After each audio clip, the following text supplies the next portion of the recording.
Merci tout le monde d'être là pour un autre épisode de Chiller chez Boulay. Chiller chez Boulay, tous les épisodes sont disponibles sur toutes les plateformes de streaming possibles. Si vous voulez nous voir la binette, on est sur YouTube aussi. Pour ceux qui apprécient mon contenu avec Mélanie Ménard tous les matins dans vos oreilles de 5h30 à 9h à Week-end 99.5. Puis aujourd'hui, je suis vraiment excité. Vous allez comprendre pourquoi je name drop 99.5 souvent. C'est que j'ai une genre de super vedette des dernières années au Québec. C'est Matt Duff. Puis Matt, je sais que tu me regardes avec un drôle de regard quand je dis super vedette, mais il y a comme un buzz autour de toi, avec raison, là, depuis les dernières années. Puis, tu sais, je parle de Week-end 99.5, ils viennent de Score et Gros, parce que là, toi, tu vas animer Midi Duff tout l'été à l'antenne. Premièrement, merci de t'être déplacé. Je sais que tu es dans 10 000 projets. Là. Ben non, mais ça me fait full plaisir. Je suis content. J'adore la place. On est genre dans un men's cave. Là. J'ai l'impression qu'on va jouer une game de pool en finissant. J'adore ça. C'est le tu fun. gagnerais sûrement parce que je serais pas bien bon. Mais parle-moi de ton show. Qu'est-ce que les gens vont entendre de toi? Parce qu'on te connaît via les réseaux sociaux. Ouais. Tes fans t'ont suivi. Tu bookais des salles de spectacle. Tu avais des shows ultra créatifs. Là, tu t'en vas à la radio. Ouais. Radio commerciale. À quoi ça va ressembler? Ben en fait, je te dirais que la ligne directrice dans tous les projets que je fais, c'est pas mal tout le temps la même affaire, là, que ce soit sur scène, sur Instagram, ou là à la radio, ou quand je fais des chroniques à la télé ou des affaires de même. C'est tout le temps un peu genre... Je sais pas vraiment ce que je vais faire, tu comprends? C'est pas de temps préparé que ça. Puis quand la gang de Week-end m'ont approché, premièrement, genre je capote. Je tiens juste à dire que ce show-là cet été, ça va tellement être le fun. J'ai vraiment hâte de faire ça. Puis je capote. On dirait que genre c'est trop dans longtemps. On l'a annoncé là, comme une semaine ou deux. Puis là, c'est le 5 juillet que ça commence. Puis là, je suis comme, OK, on peut-tu genre se téléporter jusqu'au 5 juillet? Là, j'ai vraiment hâte. Mais c'est ça, on sait pas vraiment ça va être quoi. C'est ça qui est le fun. Puis je veux pas, ça va pas être un show de radio conventionnel, mais ça va être en même temps, on va y aller au feeling. Dans le sens que, tu sais, ça va être autant jaser, tu sais, moi, je suis un gars qui improvise dans la vie. Il m'arrive 3000 anecdotes. Fait qu'à tous les jours, il m'arrive de quoi d'un peu, tu sais, weird ou d'awkward ou de drôle. Fait que c'est sûr que je vais raconter ça. Fait que ça va être beaucoup de moi qui jase, parce que c'est ça, c'est la radio, dans le fond. Fait que dans le fond, il va y avoir ça va être moi qui jase. Mais après ça, tu sais, j'ai des co-animateurs qui vont être avec moi, qui vont m'apporter des sujets aussi. Puis je trippe déjà avec eux. Tu sais, on a déjà comme un groupe chat sur Instagram. Puis on s'envoie des niaiseries. Puis tout. Fait que ça va être beaucoup de folie, mais ça se peut aussi qu'on vire sur le top, là. Tu comprends? C'est le temps d'organiser un bingo, un souper croisière. Tout est possible. Tout est ultra spontané. Tu vas être avec Marc-Antoine Nunez, que je connais, qui est notre journaliste à On passe ça de même le matin. Tu vas être avec Maude Saunier aussi. Je veux juste que tu saches que la vibe que tu ressens à Week-end, après avoir rencontré Steven Croato, après avoir rencontré les frères Leclerc, c'est vraiment la vraie patente. Là, le monde sont le fun quand ils disent que tu as carte blanche. Ils t'engagent à cause de ta spontanéité. Exact. Toute ta grande force, c'est d'avoir une proximité avec les gens. J'imagine que tu vas essayer de retrouver ça aussi en ondes. Oui. On a fait un... Mais tu sais, par rapport à justement là, c'est vrai ce que tu ressens, puis l'esprit, puis tout. Mais moi, ça a été la première affaire qui m'a comme tenté. Là. Moi, je suis un gars qui est vraiment comme transparent dans la vie. Puis, mettons, quand je vais à un meeting avec ma gérante, des fois, ça m'arrive que pendant le meeting, genre, je suis de même, genre, ça sera pas possible, bye. Genre, comme je mets fin, dans le sens que je fais pas des accroires aux gens, puis je suis très comme, je sais que j'ai un très gros intuition, là, j'aime ça comme me fier à ça. Puis à mon premier meeting chez Week-end, le meeting n'était même pas encore fini, puis genre, j'ai dit, je travaille ici, moi, je pense. Genre, moi, ça me tente déjà. J'ai entendu parler de ce cas-là que t'as fait. T'as fait comme, bon, ben c'est réglé, moi, je suis un employé ici. Là. Oui, je pense vraiment que je travaille ici. Moi, c'est déjà chez nous, là. Genre, j'avais ce feeling-là qui était vraiment fun.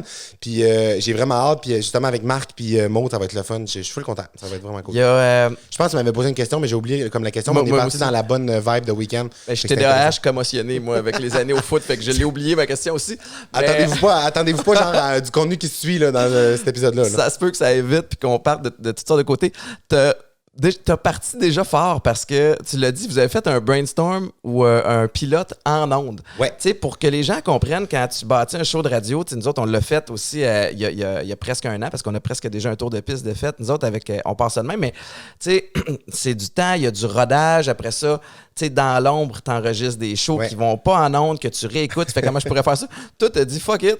Je veux le faire live.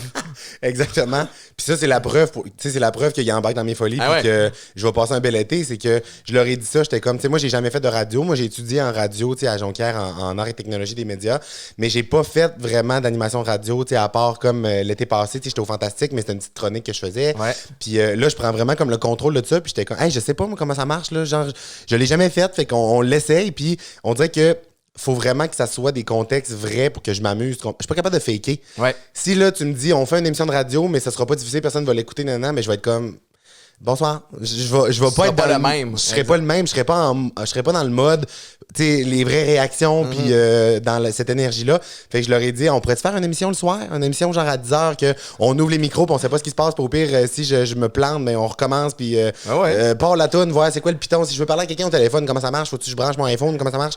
Fait que ils m'ont dit oui, mais c'était vraiment le fun à faire. Puis la réaction, tu sais, moi, j'aime ça. Tu sais, quand je faisais mes lives sur Instagram, ce que je tripais, c'était de voir les commentaires rentrer au fur et à mesure en direct. Puis là, ben, avec la radio, j'ai l'impression que je sais même pas encore à quel point je vais aimer ça, tellement que je vais aimer ça. J'ai déjà comme la piqûre après un show live de voir les textos qui rentrent, les gens qui appellent, plugger du monde. Moi, les lignes ouvertes, là, partez-moi pas là-dessus. Là. M'a fait des courriers du cœur là, pendant genre 3 heures. C'était après, m'a busté mon temps, ça va être le fun. Mais tu vas capoter parce que effectivement, il y a comme. C'est évidemment bâti différemment, mais tu sais, sur ton laptop, tu vas pouvoir voir les textos rentrer. Ouais. Puis Marc-Antoine Nunez, qui travaillait avec nous le lendemain de ton live. Puis nous autres, on a quand même une belle fidélité d'auditeurs, puis les gens nous textent beaucoup. Puis Marc-Antoine nous a dit, guys, j'ai jamais vu ça.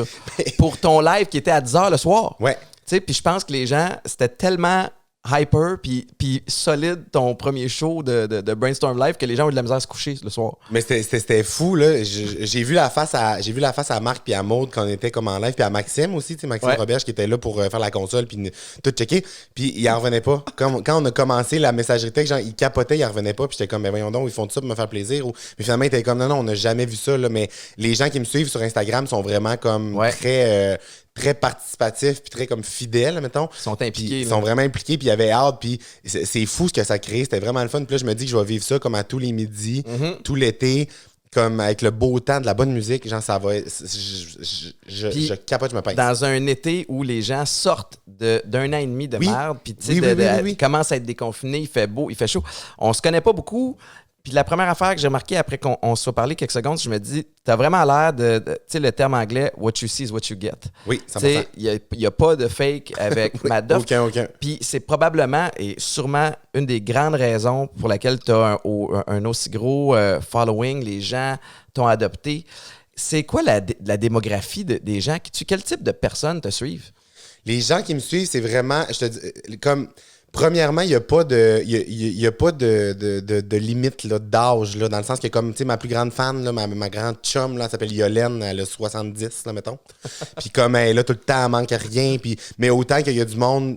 Mais pour le décrire habituellement, c'est du monde un peu qui me ressemble, là, c'est un peu dans ma vibe, dans le sens que, tu sais, vingtaine, bon vivant, du monde positif, qui ont le goût de triper, d'embarquer dans des folies. Puis c'est vraiment comme positif la vibe qui est alentour de. Puis je dis tout le temps que j'ai l'impression que les gens qui me suivent, il y a du monde des fois qui appelle ça mes fans. Ou moi, je suis pas capable de dire ça. On dirait que je trouve ça un peu genre imposteur ou quétaine, je sais pas. Mais c'est vraiment comme des amis, en fait. Puis je m'en rends compte quand. Puis c'est pas fake de dire ça. Quand je fais des spectacles, là, je peux passer des fois 3 heures à rester après le show, à comme parler avec tout le monde. Puis à chaque personne qui arrive, je suis comme même, Chris, ils sont donc bien smart. Ils sont bien fun, ils sont bien fins. Genre, ça pourrait tout être mes amis pour vrai. Là, faut que je m'empêche d'aller prendre une bière avec tout le monde après parce que, genre, à un moment donné, manque de temps. Là, mais c'est ça. C'est vraiment comme du bon monde. J'ai décrit comme des bons vivants. Puis il n'y a pas de limite d'âge. Fait que dès que t'es un bon vivant, que tu veux juste avoir du fun, t'es pas compliqué, t'es pas là pour chialer, puis tout, ben, tu fites là-dedans, il n'y a pas d'âge. C'est ton premier... c'est-tu ton premier vrai gros mandat dans le sens où tu sais, t'as fait le coronavirus qui a pogné, évidemment, on va en reparler un petit peu plus tard. T'as eu des chroniques à la télé, mais là, t'es vraiment à la barre d'une émission dans une radio, dans un média plus traditionnel. Ouais. Ça te fait-tu peur? Y a-tu un défi là-dedans? Y a-tu quelque chose que t'appréhendes ou... Ça me fait pas peur, pas en tout, parce que j'ai comme contrôlé les genres de paramètres alentours. Tu sais, Ouais. c'est comme ça que je fonctionne dans la vie. Tu sais. Puis la raison pour laquelle je m'amuse autant dans mes projets, c'est que dès que je me fais proposer quelque chose, si ça me ressemble pas, si je sens qu'il y a de la pression, Ouais. si je sens que genre, dès que je sens une petite affaire, je tire la plug. Tu comprends? Ok. Puis je dis non à beaucoup d'affaires. Je dis vraiment plus non que oui à des trucs. Ouais. Parce que j'ai comme compris que c'est de même que je m'amuse. Tu comprends? Puis il faut que ça soit naturel, il faut que ça me ressemble pour que j'aie du plaisir. Puis avec la radio, je réalise que c'est gros parce que, ben, T'as c'est- senti le buzz à une fois Oui. l'annonce, là? c'est ça, j'ai senti le buzz. Puis ayant étudié là-dedans, je me rappelle d'avoir vu des humoristes qui avaient un poste à une radio. Puis j'étais comme, oh mon Dieu, c'est gros, puis j'aimerais ça faire ça un jour. Ouais. Puis nanana.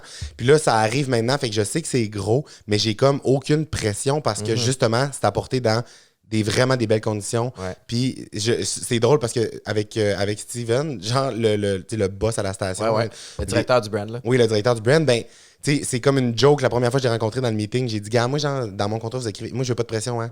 Personne qui me fait chier ici, là. Moi, il y a pas de pression. Moi, je veux m'amuser, là. Puis là, c'est comme rendu un running gag. Fait que, non, c'est pas une pression, c'est plus comme une excitation. Je veux que ça aille bien, je veux m'amuser, puis genre, je prends ça très au sérieux. Mais c'est dans un gros lâcher-prise, puis un amusement, là, complet. T'as un côté créatif qui se peut pas, tu sais. Puis des gens créatifs, on en connaît beaucoup. Mais des fois, c'est créatif, puis ça s'applique pas super bien aux médias où ça sort pas. Ça part de où ton espèce de. T'as-tu toujours été comme ça, premièrement? T'as-tu tu sais, des idées de fou d'essayer de faire les choses un peu différemment? C'est-tu comme un pattern chez toi? Ben, en fait, quand même, mais c'est plus venu du fait que j'ai compris comment je m'amusais. Tu sais, j'ai compris c'était quoi les conditions parfaites pour que je m'accomplisse à mon plein potentiel. Puis c'est comme ça que j'ai commencé à faire les choses différemment, dans le sens que dès que je me faisais offrir, tu sais, on sait, là, dans le milieu de la télé, de la radio, il y a beaucoup d'affaires qui sont formatées, il y a beaucoup de « Oh mon Dieu, ben tu sais, si je veux avoir la job, il faut que je rentre dans le moule, sinon j'aurai pas ma chance. » Puis ça, ben souvent, le monde, il tombe là-dedans en début de carrière, puis j'ai l'impression que des fois, il y en a qui se perdent là-dedans, puis tu restes pris là, tu sais. Fait moi, j'ai juste jamais voulu rester pris, tu comprends? J'ai été genre la grande gazelle qui évitait les trappes, là. J'étais de même, genre, non, me ferait pas pogner là, me ferait pas pogner là. Fait que c'est comme ça que j'ai commencé à faire ça. Puis sinon, ben, mon truc, c'est peu importe comment ma carrière grossit, peu importe genre le nombre de gens qui se rattachent puis qui embarquent dans mes folies, faut tout le temps que je garde le même feeling puis le même amusement que j'avais quand je faisais des niaiseries au cégep. C'est tout le temps là que je me ramène.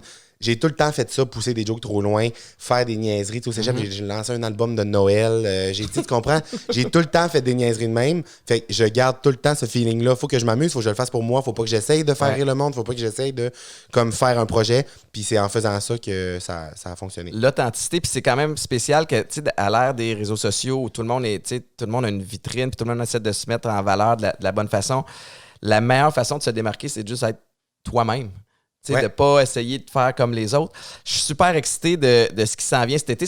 C'est de quelle heure à quelle heure ton show? C'est le 11h30 à 13h. De 11h30 à 13h Du à lundi partir... au jeudi à partir du 5 juillet. À partir du 5 juillet, tu vas être avec Maud Saunier, avec Marc-Antoine Nunez. Je vais quand même prendre le temps de parler du reste de la programmation vite de Week-end 99.5 cet été. Le matin, ça va être Aloha Weekend pendant que moi, je vais pouvoir dormir un petit peu plus tard. Profite-en. Vers 6h30, 7h, je vais pouvoir ouvrir la radio, écouter Pat Langlois, Geneviève Hébert-Dumont, Marc-Antoine Nunez qui va faire des chiffres doubles parce qu'après, il vient te rejoindre. La terrasse Week-end le soir avec Pascal Morissette, Tatiana Polovoid, Maud Saunier, Julien Poirier-Malo. Puis on est super fiers aussi à Week-end. Parce que moi, c'est quelque chose que j'ai découvert. Puis je suis pas le plus familier avec la musique. Je découvre, puis je tombe en amour avec des tunes que je découvre à week-end depuis que j'ai commencé. Mais le country au Québec, ça pogne en tabarouette. Vraiment. Tellement qu'on a décidé, comme si c'était c'est toi qui es arrivé, t'étais comme, bon, là, on va faire une country. Mais que Weekend a décidé qu'elle allait créer la zone New Country tous les dimanches, une fois par semaine, de 10h à 11h. Ça va être la première émission 100% country au Québec. Fait qu'à Montréal, pardon. Fait qu'on est... on est bien content. Je peux pas passer à côté de t'avoir ici puis de profiter du fait pour te poser plein de questions. Tu viens du Saguenay, tu l'as dit, tu as étudié à l'ATM.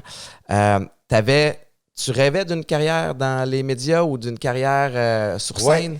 Ouais, j'ai toujours su que j'allais faire ça. J'ai jamais su ce que j'allais faire, mais j'ai toujours su que j'allais faire rire le monde puis que j'allais comme être une personnalité publique. Ça, je le savais depuis tout le temps, mais je savais pas comment ça allait se présenter. Puis j'ai eu un parcours un peu fucked up là, dans le sens que j'ai étudié en radio au cégep, mais j'étais allé là, mais je voulais pas faire de radio. Ça me tentait pas de faire de la radio. J'étais allé là parce que... C'est comme le point d'entrée pour... Ouais, je trouvais que c'était un programme le fun. Puis tu sais, côté genre motivation à l'école, puis tout, j'étais pas genre la personne la plus dévouée et à son affaire. Puis si j'étais allé, mettons, en sciences humaines au cégep, je sais que j'aurais décroché, tu sais, quelque chose de général, très générique. Puis fait que ATM, je voyais ça comme un genre de sciences humaines le fun en 3 ans. Puis finalement, mais j'étais allé là. Puis c'est ça qui m'a apporté à Montréal quand j'ai fait des stages après. Puis quand je suis rentré à l'école de l'humour, c'était sur un coup de tête, là. C'était un TPA game de mes amis, puis je voulais même pas faire d'humour, là. Je pensais pas que j'allais faire d'humour sur scène. Puis finalement, je suis un humoriste, puis je fais de la radio, genre. Fait que... Puis parle-moi de ça, tu sais, il y a quelque chose de... En tout cas, de ce que je comprends quand je parle aux humoristes qui sont passés par l'école de l'humour, il y a comme un petit volet quand même où c'est intimidant. T'es arrivé là ou toi, à cause que c'était sur un coup de tête, t'avais comme pas de pression? Ou... Ouais, en fait, c'est que je pense qu'il y a du monde, peut-être que c'est intimidant parce qu'ils veulent faire ça depuis longtemps. Puis c'est quand même un processus de sélection qui est assez comme rigoureux. Puis ils prennent genre 15 personnes par année, même pas des fois, tu sais, fait que c'est un peu intense. Mais genre, moi, je suis arrivé là, puis c'était justement comme un peu sur un...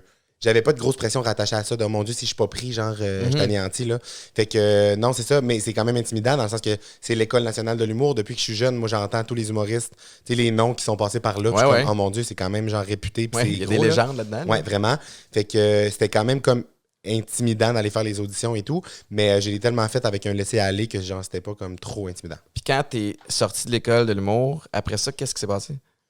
En fait, c'est que pendant que j'étais à l'école de l'humour, je faisais des... Tu sais, moi, depuis le cégep, je fais des stories à tous les jours. Là, au cégep, je faisais ça sur Snapchat. Là, ça a évolué. Là, Snapchat est mort. Mais, les stories, c'était dramatique, mais les stories Instagram ont... Exactement, ça l'a pris la place. Mais c'est ça, j'ai tout le temps comme fait des stories, puis j'aime cet outil-là. Je trouve tellement que c'est accessible. T'sais. Moi, j'aime ça dire que je suis comme maître de mon propre contenu, puis genre de ma propre communauté. J'ai comme ma chaîne à moi, dans le sens que je sors mon téléphone, un clic, puis genre en 24 heures maintenant, il y a presque 100 000 personnes qui voient tout ça. Fait que c'est fou, là. Ouais. Fait que j'ai tout le temps fait des stories, puis en arrivant à l'école, comme ma communauté a juste comme grossi tranquillement pas vite. Puis en sortant de l'école, j'ai animé une soirée d'humour à un moment donné. Puis j'aimais pas vraiment ça. J'étais comment je voulais pas faire d'humour dans les bars, genre des numéros, vu que j'écris pas, tu sais, sur scène. Moi, j'ai jamais de texte, j'improvise. Fait que faire des numéros courts, c'est pas ce qui me sert le mieux, parce que quand, mettons, t'as un 5 minutes, genre, t'as 5 minutes, tu fais ta job, puis punch, là, tu comprends? Mais moi, j'aime plus, genre, faire des 35, là. Genre, je veux avoir le temps, puis on part. Ouais. Fait que j'animais une soirée d'humour, mais j'aimais pas vraiment ça. Puis là, les gens sur les réseaux sociaux ont vu que je faisais de la scène. Fait que là, les gens étaient comme, OK, mais on veut venir te voir en spectacle. Fait que là, c'est rendu que la soirée d'humour était sold out, genre 2 mois d'avance, à 2 représentations par soir. Mais là, le monde arrivait, puis c'était bizarre parce que ils pensaient voir un spectacle de moi. Mais moi, je faisais genre 10 minutes au début, puis il y avait genre 10 humoristes qui venaient, ils me voyaient pas finalement. Puis là, ils étaient comme, OK, là, c'est plate, on te voit pas. Puis là, j'étais comme, bon, mais voulez-vous que j'annonce un show tout seul? Fait que là, j'ai annoncé une première petite tournée. Puis là, c'est là que ça a parti. Première petite tournée, genre de 10 dates au Québec. Puis là, ça a comme sold out en 2 heures. Hey, moi, là, t'en as fait un à Québec, un show qui était sold out, ça se peut-tu? Ouais, au Capitole de Québec. Vois-tu, moi, la première fois que j'ai entendu parler de Mathieu Dufault, de Matt Doff, j'étais à Québec, je donnais une série de conférences là-bas. Puis là, on me parle que le Capitole est sold out à soir, que c'est la folie pour un Mathieu Dufault. Puis tout le monde est comme, c'est qui? No offense, j'étais comme, mais c'est qui? Puis là, on m'a montré t'es qui. Puis je suis comme, Chris, OK, il est bien cool, ce gars-là. Il y a plein de gens qui t'ont découvert avec la pandémie. Ouais. Parce que tu as été super actif. Puis alors que tout le monde était divisé sur plein de sujets, puis tout le monde stressait, tout amenait comme un espèce de vent de fraîcheur. Ouais. Mais c'est ça, tu sold out, tu remplissais des salles en 2019. Oui, exactement. Puis avant la pandémie, avant que tout ça commence, mais c'est ça, c'est fou, là, on dirait que ça a tellement été vite, puis on dirait que je le vivais pas vraiment, tu comprends? On dirait que, tu sais, quand tout va vite, puis il y a des grosses affaires qui se passent, on dirait que t'es un peu comme témoin de tout ça, puis t'es comme, bon, mais on le vit, mais tu réalises pas, puis là, j'ai réalisé par après. Mais avant la pandémie, tu sais, j'avais la salle Wilfrid Pelletier, là, tu sais, une salle de 3000 places qui était sold out. C'est malade. Puis qui a été annulé à cause... Mais là, qui s'est remis le 11 février maintenant. Mais c'est ça, il y avait comme tout ça qui s'est passé. Mais effectivement, avec le live de la pandémie, ça a été genre un raz-de-marée de genre... J'ai bien parlé. Un raz-de-marée. Absolument, j'aurais dit genre raz-de-marée, mais en tout cas... Fait que ça a été vraiment comme un gros boom. Là. Ça a été comme le plus gros... Puis c'est fou parce que ça arrive tout le temps des moments que je m'attends pas.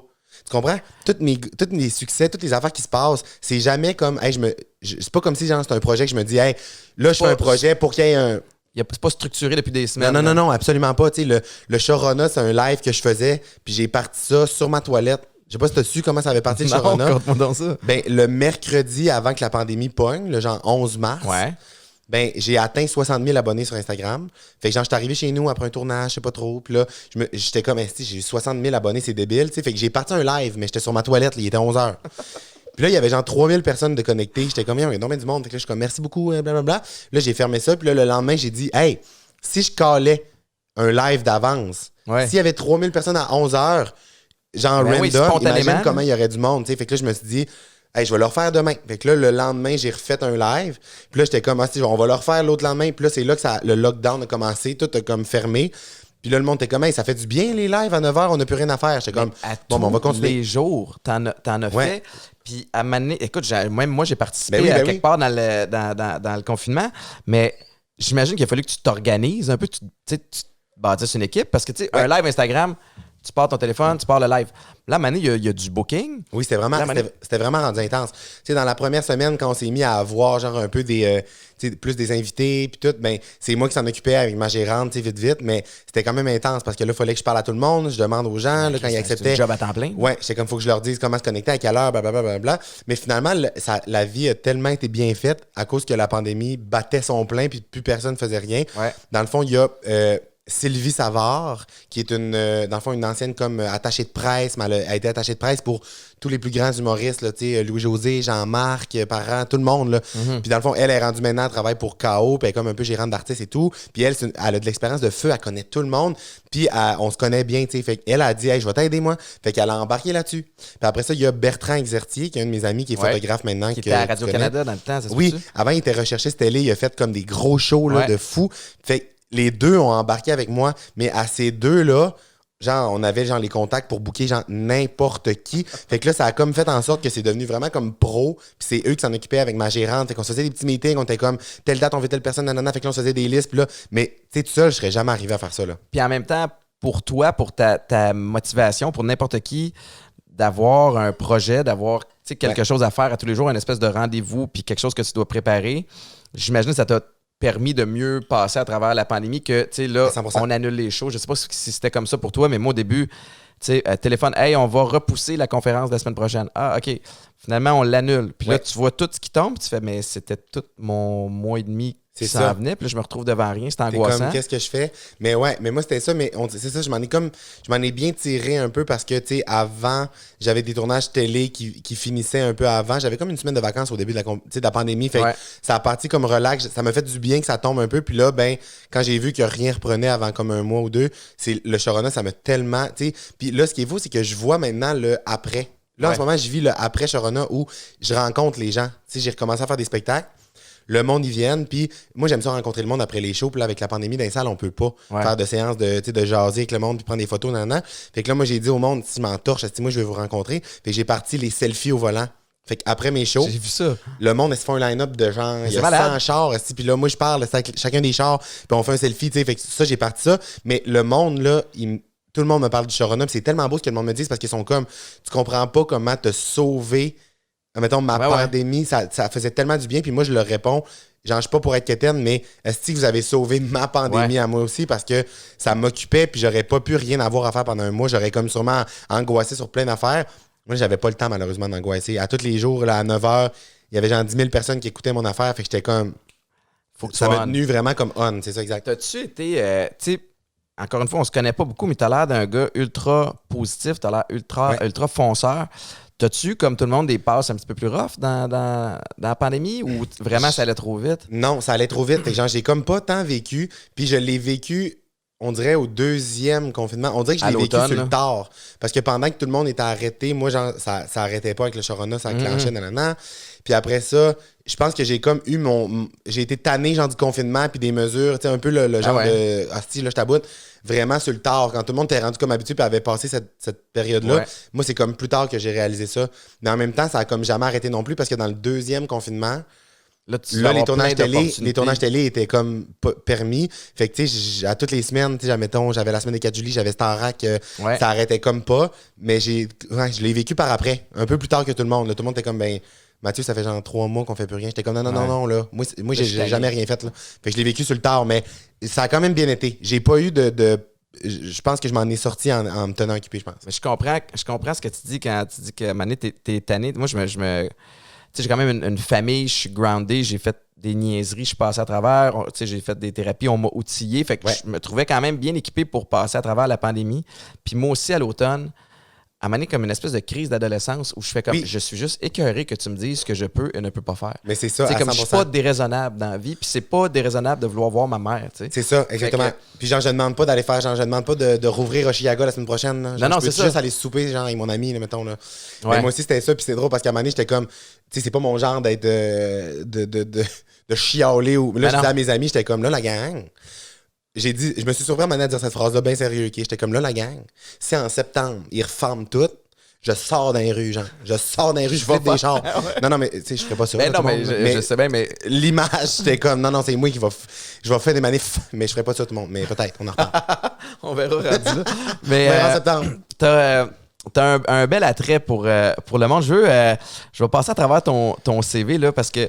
T'sais, Lequel, mon CV? Genre un CV d'affaires récentes ou genre mes jobs étudiantes? Ben non, je les connais pas, mais OK, quel genre de job wild t'as eu? Ah non, mais j'ai tout fait, moi. Moi, j'ai tout fait. Genre, la joke, c'est que moi, j'ai tout fait. Genre, j'ai tout fait. J'ai été genre. C'est quoi la pire job t'as eu? Mon Dieu. Genre, j'ai travaillé dans une écurie. J'ai fait genre des mascottes professionnellement. J'ai été. Je trouve ça drôle, mais. J'ai été agent de sécurité au G7. Ah, tabarnouche! Je te jure sur ma tête. T'as été agent de sécurité? J'ai été agent de sécurité au G7. Puis, by the way, les gens qui nous écoutent, moi, la première réaction, puis tu m'as dit que c'était pas la première fois que ça arrive, mais t'es vraiment grand. Oui, personne ne le sait. Tu mesures combien? 6 et 4. Comme t'aurais pu jouer au foot, Matt. Ouais, j'avais d'autres choses à faire, malheureusement, j'avais un rendez-vous. Non, je suis pas un grand sportif. Mais oui, mais c'est l'affaire que tout le monde me dit, genre tout le temps, on dirait que les gens, mettons, sont habitués de me voir dans un écran de cellulaire, genre, en plus, c'est ma phrase que je dis tout le temps, mais je suis comme, genre, le monde pense que je mesure, genre, je sais pas, 4-5 pouces, mettons. Mais finalement, je suis vraiment grand. Je suis vraiment grand, tout le monde s'en remet pas. Ce qui est plate, c'est que moi, c'est l'inverse que je me fais dire. Le monde m'a vu en train de jouer au foot à télé, puis ils font comme, hey, tu ressembles à Étienne Boulay en plus petit. Non, je te jure, je me suis fait dire ça. Puis, mais oui, mais j'ai eu plein de jobs, là, mais on va pas là, je te suis avec tes questions. OK, parfait. Non, mais tu sais, la semaine des 4 Julie, t'as le personnage de Jean Paupière aussi avec les 2 saisons de l'Open Mic. Où je me dirige avec tout ça, là, c'est que tu as des opportunités. Le téléphone doit sonner non-stop, tu sais, depuis que, avec le coronavirus, avec tout le buzz qu'il y avait avant t'entourant.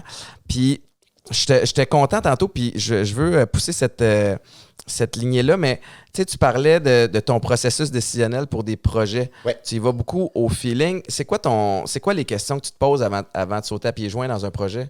Parce que tu as l'air de la personne qui va s'impliquer. Tu fais pas rien à moitié. Là. Non, c'est ça, exactement. Mais en fait, la seule affaire, là, c'est pas pour avoir l'air comme ésotérique ou genre intense, là, mais je suis vraiment un gars d'intuition, d'envie. Moi, je médite, tout ce côté-là, subconscient, je trouve que ça prend une grosse place dans ma vie. Puis, premièrement, quand, mettons, c'est soit, mettons, ma gérante m'appelle pour me dire qu'elle a eu un truc où genre elle me swing le courriel en disant genre ça te tente dessus.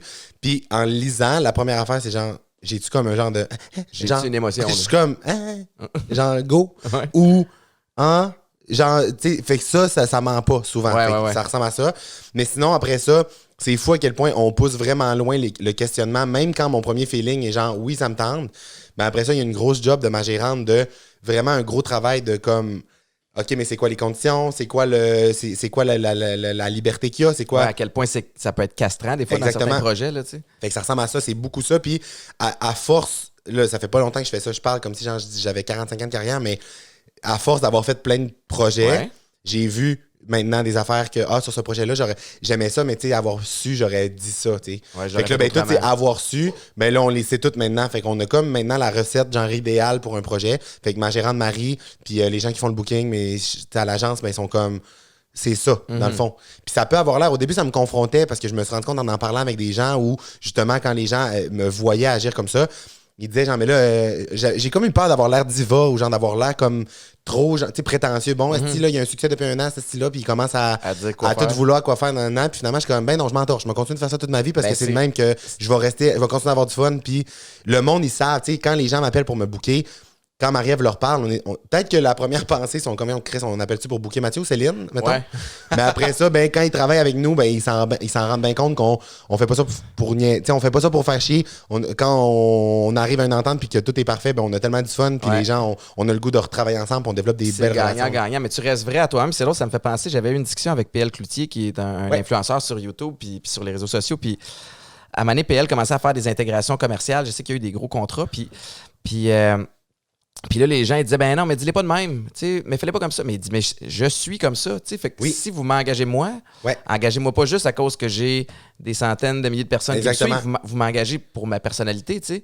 Puis je pense que c'est ça qui se passe avec toi. C'est ça qui se passe avec moi à 100%, puis dans le sens que c'est normal, genre, quand t'as un gros bassin de gens qui te suivent, que ce soit genre des émissions de télé, des émissions de radio, que ce soit des marques, des produits, des trucs, c'est sûr qu'ils veulent avoir ça, tu comprends? Mais en même temps, tu tries rapidement maintenant, tu le vois rapidement s'ils veulent avoir ton fanbase ou s'ils veulent vraiment travailler avec moi. Puis ça, ben, ça fait partie aussi de mon feeling de comme, Chris, ils trippent vraiment, ils veulent qu'on fasse de quoi, ils me proposent de quoi, ça me ressemble. Ils me parlent en disant, genre, si la personne qui fait le booking, elle appelle, puis elle dit, genre, j'angoisse, mais je suis comme, elle me suit, elle me connaît, elle connaît mes expressions, puis c'est le fun. Là, fait que c'est ça. C'est un peu ça mon feeling d'y aller vraiment comme ça. Le feeling, c'est ça. C'est une question de feeling, les chums. C'est vraiment ça pour vrai. T'as-tu un plan de carrière? T'as-tu une vision? Tu sais, parce que tu parlais, t'es allé à l'ATM, tu voulais faire ça depuis le début. T'es-tu comme quelqu'un qui voit 5 ans, 10 ans en avant de ce que tu aimerais avoir? Absolument pas. Puis, quand je me faisais poser cette question-là, mettons, là, 2 ans, mettons, tu te vois où dans 5 ans? Tu te vois où dans 10 ans? J'ai déjà essayé de répondre, genre, telle affaire, telle affaire. Puis là, finalement, la dernière année vient de se passer. Ouais, c'est ça. Puis tout ce que j'avais répondu, mettons, sur 10 ans, ça s'est tout passé cette année, tu comprends? Ouais. Fait que là, je me dis, OK, fait que ça peut vraiment aller plus vite que tu penses des fois, puis genre, tu contrôles pas vraiment. Fait que honnêtement, ma réponse à ça maintenant, puis genre, c'est ça, puis j'y crois à 100%. Je me donne jamais d'objectif comme précis, là, tu sais, mettons, un projet... tel projet, un talk show, non. Ouais. Le seul objectif que je me donne sur 10 ans, puis en même temps, c'est full simple, je me dis, je veux juste continuer d'être moi-même, de faire des projets parce que je m'amuse, puis de faire rire le monde. Genre, c'est la seule affaire. C'est mon seul plan sur 10 ans. Puis ça va juste prendre une tangente vraiment différente à chaque année. Genre, je suis tellement des projets niaiseux qu'on sait jamais ce qui va se passer. Genre, je vais-tu ouvrir un casse-croûte? Est-ce que vas-tu partir ma ligne de lasagne surgelée? Genre, je sais pas. Tout est possible, pour vrai. Genre, v'là 2 semaines sur Instagram, je fais une petite histoire courte, OK? Mais, genre, moi, je m'appelle Matt Duff sur Instagram. Puis ça, c'est quand j'ai créé mon compte Instagram en 2015. Mathieu Dufour n'était pas disponible. Ça me tentait pas de m'appeler genre Papillon75. Ou Mathieu Dufour 24. Ou Mathieu Dufour 24 ou 33. Fait que j'étais comme... T'as-tu un numéro, toi, dans ton nom? Oui. C'est ça. Bon, ben moi, je voulais pas ça. Alors... C'est super inquiétant, mais j'ai pris mon numéro de football. Ton numéro de football, mais ça marche. Mais moi, j'en suis pas sportif. J'ai l'air d'avoir 12 ans encore, tu sais. Ben non, ça fait du sens. Vu que t'as une carrière... Oui, non, ça fait full du sens. Moi, le seul numéro de sport que j'ai eu, c'est genre Walkie Cossum dans le Canjo à 12 ans. C'était le numéro 8. Ça aurait été un malaise que je T'aurais pu mettre G7, vu que t'as fait de la sécurité là-bas. Je le change à l'instant. Mais bref, je me suis appelé Matt Duff. Puis, genre, sans vraiment me poser de questions. Puis là, il y a 2 semaines, le gars qui possédait le compte Instagram, Mathieu Dufour, s'est abonné à moi sur Instagram. Fait que là, j'y ai écrit. Je trouvais ça drôle de parler à moi-même, genre, on a le même nom. Fait que là, je suis comme, c'est drôle, on a le même nom. J'ai stalké ton profil vraiment souvent dans les dernières années parce que j'ai failli déjà t'écrire pour que tu me le donnes ou qu'on switch. Fait que là, il a dit, mais ça m'aurait pas dérangé. Je suis comme, shit. OK, ben là, je suis comme, on le fait, ça, on le fait dessus, là. C'était comme, on riait. Fait que là, il est comme, OK, parfait, prends-les. Mais tu sais, là, j'ai déjà mon compte là, avec beaucoup d'abonnés. Fait que je vais pas comme changer mon nom. Mais j'ai pris possession du compte Mathieu Dufour. Ah, pour vrai, OK? Ouais. Fait que là, j'ai fait une story, mais pour aucune raison, j'ai dit, hey, est-ce que je viens de prendre possession du compte Mathieu Dufour? Je sais pas vraiment ce que je vais faire avec ça. Puis là, un flash, là, pas prévu, tu sais, il me sort des idées dans la tête tout le temps. J'ai dit en joke, je sais pas ce que je vais faire avec ça. Une compagnie de savon, peut-être. Ça part. Là, il y a 30 000 personnes qui se sont abonnées au compte Mathieu Dufour. Puis là, tout le monde était comme, est-ce que c'est pas game de faire une compagnie de savon pour vrai? Je suis comme, say no more bitches, on part. Fait que là, mais tabarnak, je vais faire mes savons. Genre, là, j'ai reçu les échantillons hier.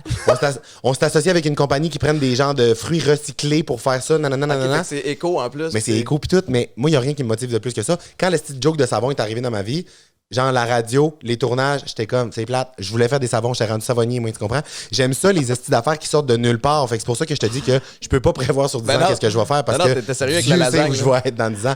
Un casse-croûte, ça fait vraiment longtemps que j'arrête pas de nommer que je vais avoir un casse-croûte. Je pense que je vais avoir un casse-croûte un jour. Ça serait malade. T'as eu un billboard. Tu t'es pas payé un billboard sur le bord de la 20 à Mané? Aussi. Parle-moi de ça aussi, c'est un coup de tête? Un coup de tête, je revenais de faire des shows à Québec, dont un autre coup de tête, parce que à ce moment-là, 2 semaines avant, j'étais à Québec, j'ai vu l'autobus rouge, tu sais, l'autobus à 2 étages de touristes là, à Québec. Là. Ouais. Je l'ai vu, puis j'ai vu un petit monsieur qui parlait dans le micro au 2e étage. J'ai dit à ma gérante, c'est mon rêve de parler dans ce micro-là. Fait que ma gérante, elle a booké l'autobus, puis on a fait une série de shows sur l'autobus. Ouais. J'ai loué l'autobus, puis on a fait des shows, fait qu'on se promenait dans le Vieux-Québec. Avec des touristes? Non, avec des gens qui achetaient des billets. OK, parce que je me disais que les touristes devaient capoter. Non, c'était vraiment des gens qui ont acheté des sur billets. Instagram qui ont acheté des billets. Puis là, ben, quand on revenait de ces shows-là, genre, on passait ça à 20, puis il y avait plein de panneaux, genre, j'étais comme, c'est mon rêve d'avoir ma face sur un panneau. Puis un mois plus tard, j'avais ma face sur un panneau. Combien ça t'a coûté? Je me rappelle pas comment ça a coûté. C'est sûr que c'était cher. Mais c'était cher. Mais on a eu un rabais, je pense, parce que le gars la compagnie de panneaux me connaissait, je sais pas trop, mais ça a coûté cher. Mais c'était une blague. Comme y a-tu un retour sur investissement ou c'était vraiment juste pour le trip? Ben, en même temps, on sait pas comment il aurait pas avoir un retour sur investissement parce que j'ai avait pas mis rien l'information sur le panneau. C'était écrit que cool les chums. Il y avait même pas mon nom, il y avait pas de numéro de téléphone, il y avait pas mon Instagram. Mais oui, il y a eu un retour sur investissement parce que Chris, que ça a fait parler. Puis là, c'est rendu une tradition. En septembre, je vais avoir un panneau, c'est sûr et certain. Chris, il y a du monde qui faisait 4 heures de route pour aller se prendre en photo devant le panneau. Genre, c'était dans quelle ville? C'était à Saint-Cyril, le Wendover. À la sortie 185, ça à 20.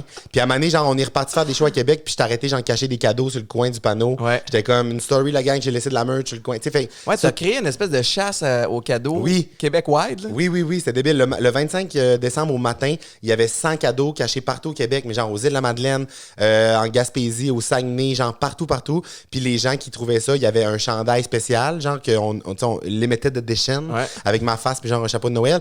Puis il y avait aussi un lien Zoom pour se connecter genre au réveillon de Noël le Mathieu Dufour l'après-midi. Fait qu'on a fait 1 heure genre sur Zoom avec les gagnants. Fait que j'aime ça, ces niaiseries-là. C'est genre ce que j'aime le plus. Genre, j'aime ça faire de la télé, j'aime ça faire de la radio. Mais mes projets à moi, mes petites niaiseries qui vont trop loin, là, il y en a d'autres là, j'arrive d'un meeting chez ma gérante, on a trouvé un esti d'idée conne par rapport au savon puis au festival juste pour rire. Fait que là, on fait tout ça, ça me fait vivre. Genre dans le sens que ça me donne des émotions. Ce que j'aime de toutes tes idées, c'est qu'on dirait qu'il y a comme un dénominateur commun puis ça revient avec la proximité que tu as avec... de non-bon sens. C'est ça le non-bon sens, mais drôle. Mais aussi, c'est de faire plaisir aux gens. Tu sais, si quelqu'un va voir ton show, puis, tu sais, parce que je sais que les gens qui te suivent t'adorent, puis ils se bookent, mais quelqu'un entend parler de toi, puis fait comme, qu'est-ce qu'ils vont retrouver dans un show de Mathieu Dufault? Ben, en fait, c'est que je pars tout le temps le show en me disant, genre, je vais parler de qu'est-ce qui m'est arrivé, genre, mettons, la journée même ou la semaine même, ou, tu sais, des anecdotes, des affaires. Puis souvent, mais je fais comme 30 minutes de ça, là, d'affaires que, genre, j'ai jamais dit, puis je leur dirai jamais sur scène, là. Fait que c'est tout le temps comme des shows bien uniques, là. Tu sais, les gens reviennent, puis tu peux venir voir mon show plein de fois parce que c'est tout le temps comme différent. Puis après ça, ben, j'ai comme plein d'anecdotes dans ma vie que j'ai vécues qui ont pas de bon sens. J'en ai au moins pour, genre, sûrement 10 heures de contenu sur scène d'affaires qui me sont arrivées. Fait que j'y vais au feeling selon ce que ça me tente cette soirée-là. Des fois, j'ai même pas le temps. Des fois, je fais juste comme jaser de ce qui s'est passé dans ma journée. Ouais. C'est comme vraiment ça. Mais tu sais, après ça, il y a des moments tout le temps un peu genre... Dans mon show que j'ai fait à l'Étoile, à Brossard, la semaine passée, à un moment donné, je me suis rendu compte, je suis parti sur un délire, là, je me suis mis genre à... Je voulais faire un TikTok, genre. Fait que je me suis mis à filmer ça à la scène. J'ai dit, j'ai besoin de vous, la gang. Puis là, genre, ça a pris genre 8 minutes de... Mon sel, à côté sur le banc, puis on fait des niaiseries. Puis en faisant ça, je me suis rendu compte que j'ai pris mon micro, je l'ai mis dans ma poche. Puis j'ai comme sauté pour faire le TikTok. Puis le bruit que ça faisait du micro dans ma poche qui frottait d'un speaker, ça faisait le même bruit qu'un chien qui respire. Fait que là, on a eu un fou rire pendant genre 10 minutes parce que j'arrêtais pas de... Genre, en tout cas, mais ça vire tout le temps un peu n'importe comment, mais qu'est-ce que c'est le fun. Est-ce que... tu sais, fait que c'est vraiment un spectacle d'humour qui est pas comme les autres. T'sais, les autres, c'est très rodé, c'est beaucoup de rodage, c'est plus formaté. C'est-tu comme une espèce d'hybride entre un meet-up puis un espèce de... Les gens ont comme l'impression de passer une soirée avec Matt Duff ou... Ben, en fait, c'est que... Je sais pas ce que tu veux dire par meet-up. Ben, mais meet-up, genre... c'était comme... Tu sais, il y a eu une période où les influenceurs faisaient ça, tu sais, comme ils bookaient des salles. Je sais que PL Coutier avait fait ça, entre autres. Mais on est vraiment pas là. Comme un espèce on est vraiment pas là. C'est vraiment comme un show d'humour, là. Tu sais, le monde a mal au jour en sortant, là. Le monde, ils sont comme, on tannés, là, on taboute, là. Genre, laisse-nous vivre, là, laisse-nous respirer. Mais comme, c'est ça, fait c'est vraiment un show d'humour, mais c'est pas un show d'humour que genre je répète la même affaire pendant 400 dates pendant un an. C'est que on passe une soirée ensemble. Moi, je passe une soirée avec vous autres, vous passez une soirée, on est là, puis on sait pas ce qui va se passer. Mais c'est vraiment comme un show d'humour, mais improvisé, on sait pas ce qui se passe. Mais c'est un show d'humour. Il y a, tu sais, avec la proximité que tu as avec les gens, il y a aussi une espèce de... des fois, un rapport un petit peu plus, je veux pas dire émotif, mais les gens se confient à toi. Qu'est-ce qu'on te dit beaucoup? Ben en fait, tu sais, là, avec la pandémie, ça a été beaucoup ça que j'en ai parlé un peu tantôt de les gens comme ça a tombé dans une année genre vraiment comme tu sais difficile genre émotionnellement pour tout le monde. Tu sais, il y a des gens qui ont vécu des drames, que ce soit des gens qui travaillaient beaucoup à côté dans le domaine de la santé, ou des gens qui ont perdu leur emploi, ou que tu sais des grosses périodes de stress incertaines que tu sais pas ce qui se passe. Tout le monde est un peu dans l'angoisse cette année. Fait que ce que je reçois beaucoup, c'est que c'est comme un genre de... Je leur permets de décrocher puis de passer un beau moment puis de changer les idées. Mais tu sais, sinon, ça va de... Genre, j'écoutais tes stories après avoir accouché, nanana, ou à toutes les soirs avant de coucher, on écoute les stories, nanana, on rit. Tu sais, je suis vraiment comme dans le quotidien des gens. Fait que c'est associé à plein de moments, autant que quelqu'un qui vient me voir en spectacle, mais ça arrive à tous les humoristes. Mais tu sais, des histoires comme vraiment touchantes, précises, qu'il y a une fille à Mané qui est venue me voir en spectacle, puis c'était comme la date de 1 an après sa chirurgie, comme au cerveau, pour... fait que là, elle est comme, genre, célèbre ma rémission en venant passer une soirée. Tu sais, fait c'est beaucoup de doses d'émotions, puis t'as l'impression d'avoir des liens, des petits moments comme genre un lien unique avec chaque personne, parce que chaque personne qui arrive, qui me rencontre au selfie au volant, qui baisse sa fenêtre et genre, hey, faut que je te dise, quand j'ai accouché de mon troisième, c'est passé ça. Puis moi, je suis comme, mais voyons donc, j'ai l'impression d'être comme d'avoir des amis partout. Ça ressemble à ça. Puis t'es-tu des fois, tu sais, tu dois te coucher fatigué le soir, là. T'as de l'énergie comme ça se peut pas, là. T'as un moteur incroyable. Y a-tu des bouts où t'es claqué, brûlé, puis ça te tente moins? Tu sais, parce que les réseaux sociaux, il y a ce côté-là aussi où t'es super livre ouvert sur tout. Tu gardes-tu un jardin secret pour toi? Oui, à 100%, tu sais, parce que ce que je mets sur Instagram, c'est vraiment comme moi qui ai le jugement, tu sais, que je décide, j'ai ma vision de tout ça, mais je suis très comme livre ouvert, mais oui, j'ai ma vie privée, j'ai mes affaires, mais en même temps, j'ai comme rien à cacher, fait que ça me dérange pas de parler de n'importe quoi. Puis, mais sinon, par rapport à comme l'énergie puis tout, je sais que comme je roule beaucoup, tu sais, je m'en ai rendu compte avec la dernière année, comme la première affaire que tout le monde me disait, tu sais, quand je retournais sur des plateaux de télé ou des affaires, tu sais, des gens, mettons que moi, j'ai l'impression qu'ils roulent beaucoup, qui étaient comme, comment tu fais? Genre, ben, voyons donc comment tu fais. Puis j'étais comme, ah ouais, c'est si intense que ça. Mais j'y vais avec mon feeling, je me respecte. Puis avec ma gérante, on se met des. Tu sais, je me book des vacances. On construit mon horaire à l'entour de mes vacances. Capable de pouvoir aller puis faire comme elle. Oui, exactement. Marie-Ève est folle pour ça. Là. Moi, elle me surprend. Là, et comme des fois, avec ça, je dirais non parce que tu sais, là, tu vas arriver de ça. Puis le lendemain, tu as ça. Fait que je te laisserai ta journée off. Fait que on met des journées off puis des semaines de vacances dans mon agenda. Puis après ça, on bâtit le reste. Puis ça, c'est non négociable les semaines. Là, puis tu t'as dit un petit peu plus tôt que tu méditais. Ouais. Ça prend à quel moment dans la journée ou comment tu t'y prends? Ben en fait, là, tu sais, dans les derniers temps, ça a été, genre, ça a un peu pris le bord parce que là, c'est comme, ça a été la folie un peu dans mon horaire, puis on dirait que j'avais comme pas le temps, mais c'est tout le temps ça que ça fait, tu sais, t'as des passes où t'es plus en mode, genre, tu sais, moi, je vais courir dans la vie, j'essaie de bien manger, je médite, nanana, mais on dirait que, genre, je me clenche des périodes où je fais ça vraiment beaucoup, là, vraiment comme intensément. Puis quand il y a une période de folie de travail qui commence, on dirait que j'ai moins le temps. Fait que souvent, c'est la première affaire qui prend le bord. Mais tu sais, la méditation, c'est comme à tous les matins puis tous les soirs en me couchant, le plus possible, genre comme de 10-15 minutes, mettons. Es-tu capable de le faire tout seul ou c'est une. Parce que je suis fasciné parce que moi, ça fait 1 an et demi que j'en entends beaucoup, beaucoup parler. Ouais. Puis en début de pandémie, pour m'aider justement à gérer ça, je me levais super tôt le matin. Je me levais à 4h30 en temps de pandémie. Ouais. De un, parce que je me disais, je vais être en training pour me lever à 3h30 quand je fais le show de radio. Ouais. Mais aussi pour pouvoir tout clencher ce que je devais clencher avant que les enfants se lèvent. Parce qu'une pandémie avec 3 enfants à temps plein de 3 heures différentes, c'est pas là que tu es le plus productif. Mais moi, j'ai de la difficulté avec ça. Puis, tu sais, je vois que toi aussi, ça spinne vite. Ouais. Tu as 10 000 idées. Ça doit se bousculer à un moment donné quand ça arrive à sortie. Puis, fait que moi, j'avais besoin d'une méditation guidée. Ouais. C'est aussi niaiseux que j'allais sur YouTube. J'ai exactement. méditation guidée. Puis, j'ai commencé plein. comme ça. Puis là, toi, es-tu rendu capable de décrocher puis de le faire tout seul?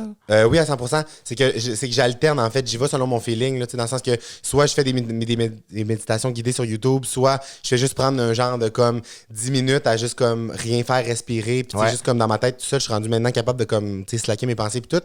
Mais sinon aussi, j'ai plein d'affaires. Des fois, je vais juste comme prendre un 15 minutes pour genre écrire, là, tu sais, mettons, tout ce qui me passe par la tête, un peu genre écriture automatique de lâcher ça. Puis après ça, sinon aussi, des fois, ça va être j'ai une application avec juste comme un son ou genre des. Fait que j'alterne vraiment de plein d'affaires, c'est ça exactement. Puis des fois, j'écoute juste genre du piano, puis genre je respire, je fais juste de comme slacker down, puis de regarder ça, puis c'est ça, exactement, ça ressemble à ça. Y a-tu un bout où je te pose des questions par rapport à ce que moi je vis, tu sais, quand j'ai annoncé que j'avais des enjeux de consommation, tu sais, après ça, j'ai reçu une belle dose d'amour, mais je reçois aussi énormément de témoignages de gens qui vivent soit la même chose ou qui s'inquiètent pour leur enfant, leur chum, leur blonde. Puis, il y a des moments où des fois, tu sais, je suis pas un thérapeute, je suis pas un expert, puis je suis pas équipé pour gérer ça. Fait qu'il y a un bout des fois où moi, je trouve ça tough. Ouais. Toi, tu sais, ça vient avec le métier, là, tu vas me dire, puis tu sais, cette proximité-là, mais as-tu un bout où, à un moment donné, il faut que tu fasses comme, hey, là, asseoir pas d'Instagram, asseoir pas de Facebook. Ben, en même temps, c'est que j'ai trouvé une manière quand même comme saine d'utiliser les réseaux sociaux. Puis il faut quand même que je me guette des fois parce que personne n'est à l'abri de tomber, genre de se perdre 7 heures dans TikTok, de se faire aspirer par le trou noir. Personne n'est à l'abri de ça. Mais ma manière de gérer les réseaux sociaux, c'est que je suis conscient que c'est mon outil de travail et que je passe beaucoup de temps pour créer du contenu là-dessus. Ouais. Donc, je passe rarement du temps à consommer. Tu sais, c'est rare que je vais scroller. Des fois, pour me faire mon petit bonheur à moi, parce que je trouve ça drôle. C'est le fun sur TikTok, ça détend des fois de rire. Ça donne des idées aussi. Oui, c'est ça exactement. Mais le temps que je passe sur les réseaux sociaux, c'est pour faire des stories, publier des affaires, faire des petits montages, nanana, ou pour répondre aux gens, parce que j'ai comme l'impression que c'est comme si j'avais des... Moi, j'en ai pas de courriel de job, tu comprends? Parce que c'est ma gérante qui gère mes courriels. Fait que moi, genre, je réponds au monde, j'aime ça parler aux gens, puis c'est important. Ouais. Mais c'est ça, fait que cette manière-là, puis je me mets pas... Principalement, c'est de pas me mettre de pression de nombre de contenus à mettre par semaine, par jour, Si là, il y a genre une journée que je suis lendemain de veille un peu, puis genre que je suis vache, puis je fais rien, je me forcerai pas à mettre de quoi. Faut jamais que je force parce que c'est ça. Ça se peut qu'il y ait 2 jours sans story sur mon compte. C'est rare que ça arrive parce que j'ai plein d'idées, puis c'est un réflexe, puis ça se fait naturellement. Mais si ça arrive, c'est normal, puis je l'accueille, puis comme c'est vraiment parfait pour ça. Tu dis quelque chose qui est intéressant. Tu utilises les réseaux sociaux, puis tu en consommes moins. Ouais. Puis je trouve que c'est quelque chose qu'on devrait enseigner aux jeunes un petit peu plus. Puis souvent, quand je fais des conférences, qu'on me parle de ça, parce que je suis quand même assez actif aussi, moi, rapidement. Puis moi, j'ai été chanceux. Aussitôt que j'ai été sur les réseaux sociaux, à cause des Alouettes, à cause de... Tu sais, qu'il y a comme les gens sont inscrits, puis c'est allé vite, puis là, après ça, je l'entretiens à ma façon. Mais d'essayer d'expliquer aux jeunes que est-ce que tu utilises les réseaux ou c'est les réseaux qui t'utilisent toi? Tu sais, il y a quand même une grosse nuance, puis c'est enivrant aussi. Puis des fois, je trouve ça touché parce que... tu sais, on le sait que ça peut nuire à bien du monde.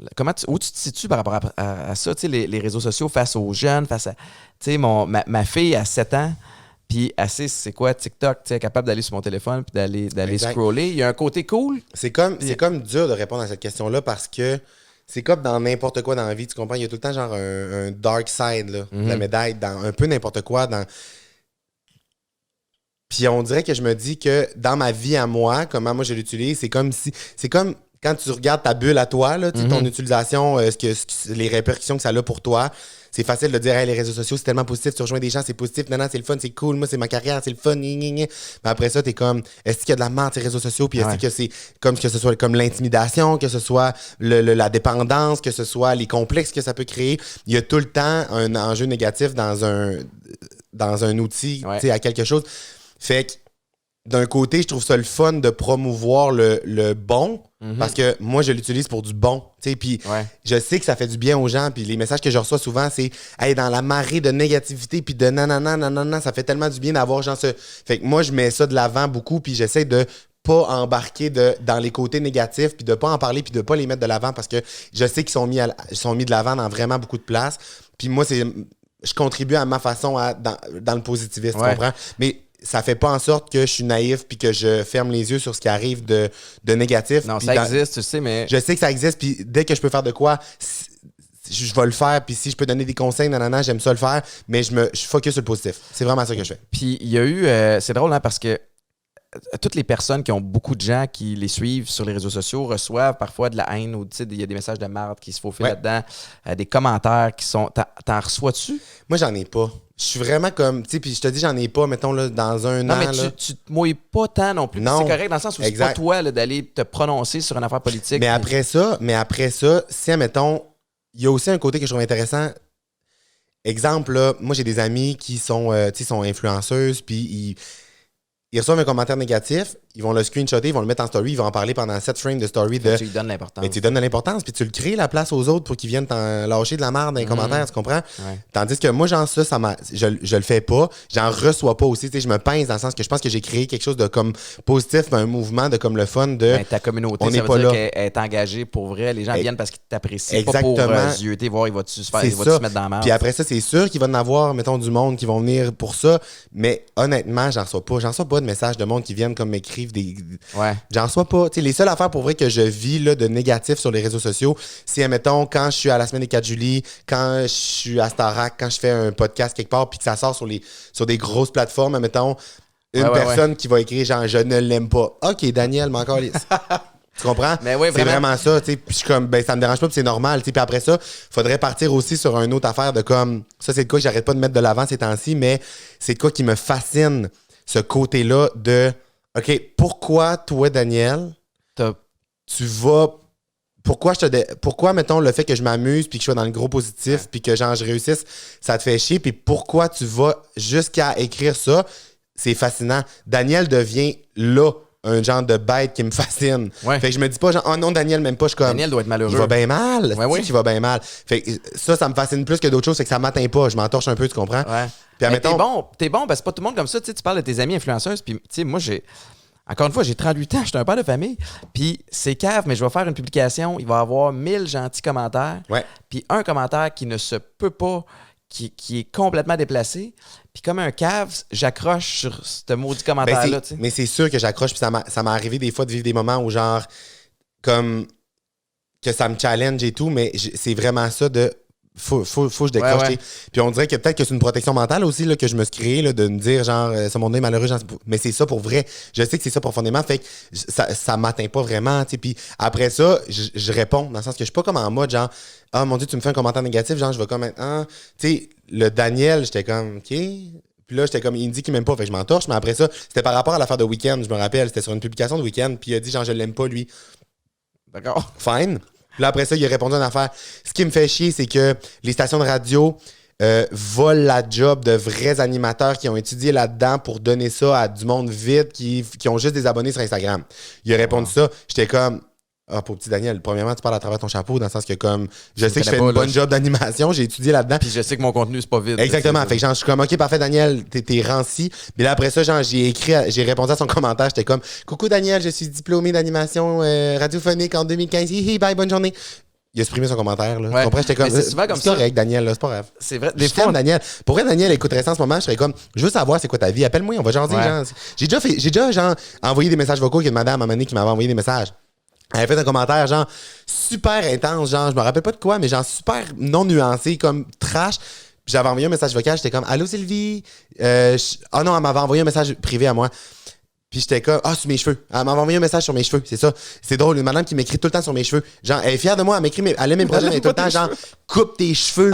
Genre, bravo pour ton succès, mais ton chignon, c'est de la merde. Genre, elle m'écrit tout le temps ça. À un moment donné, j'ai envoyé un message, j'étais comme, allô, à quel point ça te dérange? Genre, j'étais comme, je viens de voir tes photos de profil, puis j'ai dit ça, le mot pour mot. J'ai dit, je viens de voir tes photos de profil, puis honnêtement, en toute transparence, ta coupe de cheveux était épouvantable. Genre, tu comprends? Moi, je la trouve épouvantable, ta coupe. Mais je t'écriverais pas, esti, vis ta vie. Ils sont lettres, tes cheveux rouges, je sais que ta vie, ton cas. C'est lettre, esti, mais pourquoi je te le dirais? Puis elle me répondait un message vocal, elle était comme, hey, mais là, je savais pas que t'allais voir mes messages. Moi, je voyais ça un peu comme des jokes. Je suis comme, mais en écrivant, j'en tabarnak après ton chignon est lettre, esti, ça a pas l'air d'une joke, esti, là. Mais non.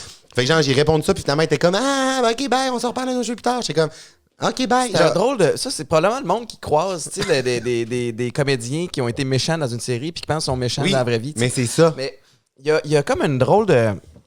Premièrement, c'est vrai que les gens sont pas. Faut pas que tu sois bien pour faire ça. Tu sais, pour aller prendre le temps, voir quelque chose. Il y a plein d'affaires que je vois sur les réseaux sociaux qui me déplaisent, avec lesquelles je suis comme moyen d'accord ou tu sais, que je trouve moyen.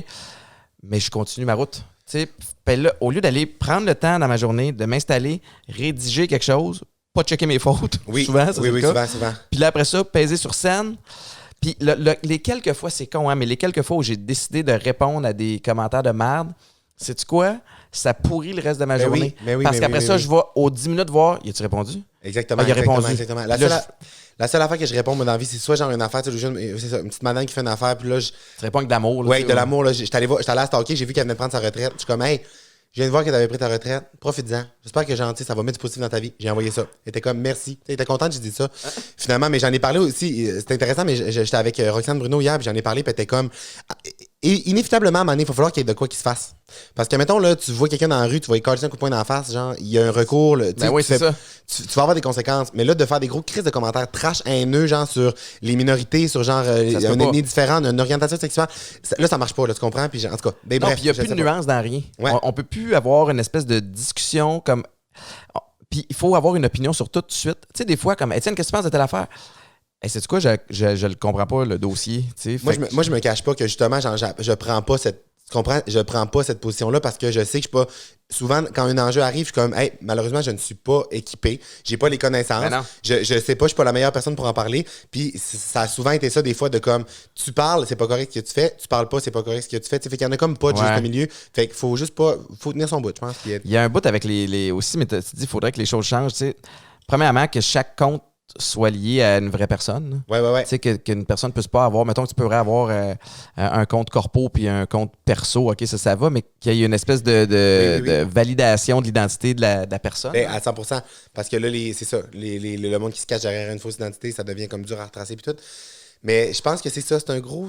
Le web, c'est un gros bassin de trucs qui se passent. Puis, tu sais, je vois, mettons, des fois, ce qui se passe en Europe, on dirait que la culture est différente par rapport à ça. Puis, sur les comptes de YouTubers, tu sais, en Europe, il y a des messages. Des fois, je suis comme... Ça se peut pas, là. Mais c'est sûr que c'est ça. Fait que je sais pas. Mon opinion par rapport à ça, c'est comme, je reste dans mes affaires, je focus sur le positif, puis ça va bien. Y a-tu quelqu'un de qui tu t'inspires, tu sais, pour... tu sais, ou de qui tu t'es inspiré quand tu étais plus jeune pour bâtir ta carrière? Ben en fait, dans les comme souvent quand je me faisais poser cette question-là, je répondais genre dans les gens que je voyais avoir des carrières que je trouvais vraiment cool. Là, tu sais, il y avait mettons un mélange de comme Marc Labrèche, Véro Cloutier, Julie Snyder. Quand je t'es rendu proche de Véro Cloutier présentement? C'est-tu quelqu'un qui te conseille dans tes moves? Oui, full. Oui, dans mes moves, des fois, mettons, quand j'ai des trucs, je l'appelle ou on jase. Hey, je fais ça, qu'est-ce que t'en penses? Nanana, puis ça aussi. Puis par rapport à des trucs, là, on se parle sur Instagram beaucoup, on se texte aussi. Fait qu'elle me fait des conseils. Puis je trouve ça cool d'avoir cette proximité-là parce que elle a vécu des affaires. Puis c'est un modèle pour moi. Puis je trouve ça le fun. Mais c'est ça, ces personnes-là. Puis après ça aussi, quand je me faisais poser cette question-là, c'était il y a 5 ans, mettons. Fait que je répondais aussi, je mettais souvent Éric Salvaille dans l'oupe. Côté carrière, peu importe tout ce qui s'est passé. On dira ce qu'on voudra là, au niveau professionnel. Puis évidemment, ça n'enlève pas toutes les. Non, exactement. Mais à ce moment-là, quand j'étais pas au courant de rien. Mais à l'écran, puis en ondes, c'était une machine d'entertainment. Oui, vraiment. Puis comme producteur. Mais il y a des victimes, puis il y a des choses. Mais je te comprends à 100%. Moi, j'ai commencé à faire de la radio avec Éric et les Fantastiques. Avant que ça devienne Véro et les Fantastiques. Fait que, moi, ça m'a comme donné un peu ma chance en radio. Puis ça faisait longtemps que je voulais faire de la radio. On dirait que en transition de carrière, je pensais beaucoup à la télé. J'avais eu les testeurs à VRAC avec Patrice Bélanger. Puis fait que je ne voyais que la télé jusqu'à ce que je réalise que, puis je veux rien enlever à la télé, mais la radio, c'est quasiment plus le fun. Tu as plus de liberté. Puis toi, je sais que tu vas triper à week-end parce que justement, c'est là que tu vas chercher le lien avec le public, le côté live aussi, tu sais, qui ajoute un espèce de thrill supplémentaire. Vraiment. C'est imparfait, puis ça rend ça encore plus le fun. Ouais, je pense vraiment que tu vas triper là-dessus. C'est sûr que je vais triper juste d'avoir fait le pilote, genre je tripe déjà. Là. Y a-tu... parle-moi de ton entourage. C'est une question que j'avais avant de voir à quel point t'es posé puis t'es groundé. Tantôt, tu parlais de tes priorités, puis la première affaire, c'est rester moi-même. Puis déjà là, c'est sûr que t'es voué à continuer à monter pendant longtemps à cause de ce mindset-là. Mais t'es-tu proche de ta famille? T'es-tu proche de... Ta mère avait appelé en ondes à week-end l'autre soir. T'es-tu proche de ta mère? Je suis vraiment proche de mes parents. Mais mettons, mes parents habitent au Saguenay. Fait que côté comme proximité, là, en plus avec la dernière année, je les ai pas vus beaucoup. Mais on se FaceTime tout le temps. De voir à quel point oui, ils capotent. Là, en ce moment, il y a comme un documentaire qui se tourne sur moi. Puis genre, ils sont venus au Saguenay. Puis ils sont allés parler à mes parents. Parce que j'étais allé comme remettre. Tu sais, quand j'ai gagné mon premier Olivier. Puis quand tu gagnes un trophée, tu peux genre payer pour en faire d'autres copies. Puis là, ils voulaient pas avec celui-là parce que c'était comme. Il y avait un masque, là, puis c'était comme un unique. Fait que là, ils voulaient pas. Fait que finalement, ils nous ont dit, OK, on peut en faire pas de masque. Fait que là, j'en ai fait faire un à mes parents. Puis j'étais allé le porter à mes parents. Puis le documentaire était là. Puis ils ont posé des questions à mes parents. Puis j'étais comme assis à côté. Puis j'y regardais. Puis j'ai braillé. Là, mes parents répondaient des affaires. Puis c'était tellement cute de voir leur vision de tout ça. Parce que sont au Saguenay, le milieu culturel, ils voient ça de loin. Puis ils réalisent pas tout. Puis là, avec des accomplissements comme justement, mettons, un Olivier, un show de radio, ils sont comme, OK, finalement, c'est vrai là, qu'il est bon, là, qu'il fait des affaires. Là, fait que ça, c'était cute de voir ça. Fait que je suis vraiment proche de mes parents. Puis sinon, ma soeur, surtout, le plus gros lien que j'ai dans la vie, moi, c'est. Plus vieille, plus jeune? Avec ma soeur, 5 ans plus vieille. Okay. Elle a une petite fille qui va avoir 3 ans, genre le mois prochain. Puis je suis parrain de sa fille. Puis on habite à comme 10 minutes, ma soeur puis moi, elle habite à Montréal. Puis je suis tout le temps rendu chez eux. Pendant la pandémie, c'était comme ma bulle, j'habitais là. Fait que je suis vraiment, vraiment proche. Puis toutes mes amis, mes 5. Mettons, mes 10 relations d'amitié les plus proches, c'est comme fou, là, à quel point, genre, on est proches, on se supporte, on est fiers l'un de l'autre. Puis moi, il y a une affaire que, la plus belle phrase que j'avais lue dans un livre à un moment donné, puis que j'en ai reparlé après, c'est que, genre, dans la vie, tu hais les 10 personnes avec lesquelles tu t'entoures, parce que c'est comme si, genre, t'infuses, puis genre, tu sais, vous partagez un peu votre vibe, puis nanana. Puis j'avais fait l'exercice en entendant cette phrase-là. Puis quand j'ai fait la liste des 10 personnes les plus proches de moi, j'étais comme, ces 10 personnes-là, c'est les personnes dont je suis le plus fier, qui ont des belles réussites, des belles mentalités, nanana. Fait que j'ai comme l'impression que mon groupe d'amis, on est un genre de gros... C'est nourrissant pour l'un l'autre. Là. Ouais, vraiment, on est un gros plat d'engrais. Mais j'aime l'image. Habituellement, de l'engrais, ça peut amarrer, c'est pas genre du fumier, mais en tout cas... Mais t'as raison, puis c'est quelque chose qu'il faut que les gens comprennent, particulièrement en temps de pandémie. Tu sais, si tu te tiens avec 5 ou 10 personnes qui sont intelligentes, tu vas être la 11e. Si tu tiens avec 10 personnes pour qui la vie est facile puis légère, ta vie va être plus facile puis légère. Mais si tu tiens avec 5 ou 10 tatas, ben tu vas être un tata toi aussi. Tu vas être un 11e tata. Mais pour vrai de vrai. Puis moi, genre, en sortant de l'école de l'humour, j'ai fait des gros changements dans ma vie. J'ai comme changé mes relations. Je traînais du monde un peu par défaut. Ouais. On t'a mis, on t'a mis en secondaire 3, ça doit être parce qu'il faut être encore amis aujourd'hui. Non, absolument pas. Non, il y a eu ça qui s'est fait, puis c'est ça. Je pense que c'est un travail nécessaire, puis ça fait du bien à un moment donné. Ouais. Parce qu'on dirait que dans la vie, il y a du monde. Puis là, première fois que je nomme ça de même, mais moi, j'ai des amis dans la vie qui ont des. Le monde sont comme, ouais, c'est facile, Mathieu, genre d'avoir une vie trépidante, puis d'avoir quand ta vie, c'est genre de faire plein de tournages, puis des petits projets de fou, puis de choisir ton horaire, nanana. Je suis comme, moi, mais non, voilà, comme. Moi, j'ai des amis dans la vie qui ont un job 9 à 5, là, qui ont un travail plus conventionnel, mais qui vont chercher ce genre de thrill-là dans, justement, les à côté, de faire un choix de comme, OK, Chris, avec qui moi je me tiens? La fin de semaine, je fais quoi? Je suis genre avec une vieille connaissance de bureau qui chiole tout le temps, puis genre qui me mine, puis qui me tire vers le bas. Qui me tire vers le bas. Ou genre, finalement, man, j'ai rencontré un ami, finalement, dans une soirée d'amis que j'étais comme, ben non, tu sais, je peux pas me refaire des amis quand je suis rendu à 30 ans. Ben oui, finalement, genre, c'est un gars qui a une école de parachute, si je suis rendu avec mes licences de parachute, si je saute la fin de semaine. Tu peux fucking avoir une vie trépidante, avoir une vie de bureau, là. Fait que genre, c'est toi qui le crée. Fonce. Moi, ce que je dis souvent aussi, c'est que. Ben, mais puis t'as 100% raison, puis ça m'inspire, puis je suis certain que les gens qui écoutent vont être craqués aussi. Mais, tu sais, on a plus de contrôle qu'on pense sur la suite des choses, puis sur la vibe autour de notre vie. La même situation qui est vécue par deux personnes différentes va donner deux résultats différents. Fait que c'est vraiment ton attitude, puis ton mindset face à ça. Tu sais, je le vois là, que t'es grounded. Tu sais, au niveau de... Ça t'arrive-tu de prendre la grosse tête? As-tu déjà pogné la grosse tête? Ou tu sais, tu sais, des fois, on believe the hype en anglais. Il y a un gros buzz autour de ton nom. Tu fais comme tabarnouche, c'est rendu gros. En fait, non. Parce que, justement, le fait que genre, je veux faire ça depuis que je suis jeune, puis que je sais que je vais faire ça, j'ai comme... Tu l'as préparé. Je l'ai préparé, puis je savais que ça allait arriver, mettons, que j'allais avoir de devenir de plus en plus connu, d'avoir des réussites. Non, je savais que ça s'en venait. Puis je dis ça de manière, ça peut avoir l'air prétentieux, mais ça l'est vraiment pas. Vision, je le savais que ça allait arriver.